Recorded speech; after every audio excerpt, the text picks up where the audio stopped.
This is the famous hadith of Ammar ibn Yasir, that one day he led them in salah. And فَأَوْجَزْ, he prayed a short salah, and then he left the gathering. Some people complained that you left a very short salah. And he said, even if I have led a short salah, I made a dua in it that the Prophet ﷺ taught me that made up for the length. I didn't need to make it long. As long as I have this dua, then even if it's short, it's good.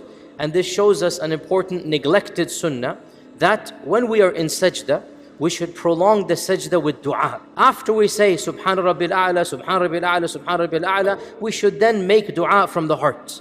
And any duas are permitted at this time. And our Prophet ﷺ said that increase your duas in your sajda, because you will be the closest to your Lord in sajda, and because your chances of istijaba are higher. When he said this, he was in the end of the masjid, he left. One person ran behind him. He says, "Oh Ammar ibn Yasir, teach me this dua." And because of this one person, we have this dua memorized. So he said, what I said was that Allahumma bi'ilmika al-ghayb. Oh Allah, I ask you by the fact that you know ilm al-ghayb, wa qudratika ala al-khalq. And I ask you by the fact that you have power over your creation. Before we begin what we want, we begin by praising Allah. Before we say, give me, we say, Ya Kareem. Before we say, forgive me, we say, Ya Ghaffar.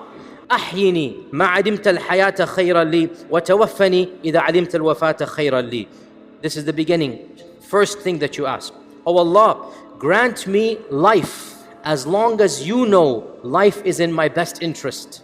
And cause me to die when you know that death is better for me. What a beautiful dua. The next phrase, وَأَسْأَلُكَ خَشْيَتَكَ فِي الْغَيْبِ وَالْعَلَانِيَةِ.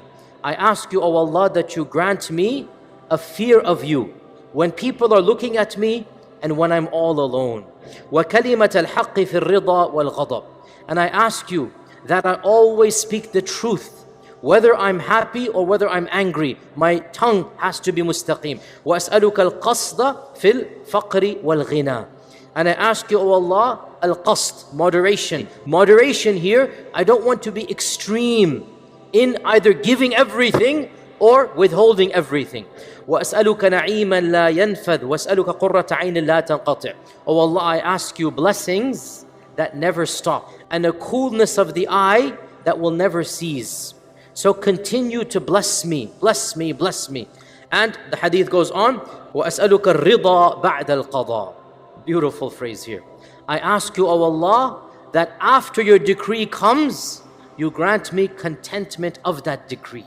We cannot change qadr, but we have to accept that qadr and be content.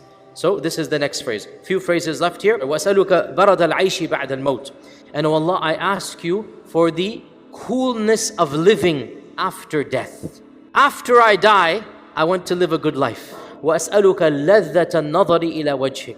And O Allah, I ask you the sweetness of looking at your face. And it is the best blessing of Jannah. وَالشَّوْقَ إِلَى لِقَائِكَ. O Allah, I ask you for the desire to meet you, to be excited to meet you. So, وَالشَّوْقَ إِلَى لِقَائِكَ فِي غَيْرِ ضَرَّاءَ مُضِرَّةٍ وَلَا فِتْنَةٍ مُضِلَّةٍ. And O Allah, allow me to meet you, but I don't want the death to happen in a calamity that is harmful, or in a fitna that is misguiding. In other words, the final phrase of this hadith, Allahumma zayyinna bi zinatil iman waj'alna hudatan muhtadin. Oh Allah, beautify us with the beauty of iman. Clothe me with the clothes of iman. And oh Allah, make me of those who are guided and allow me to guide other people.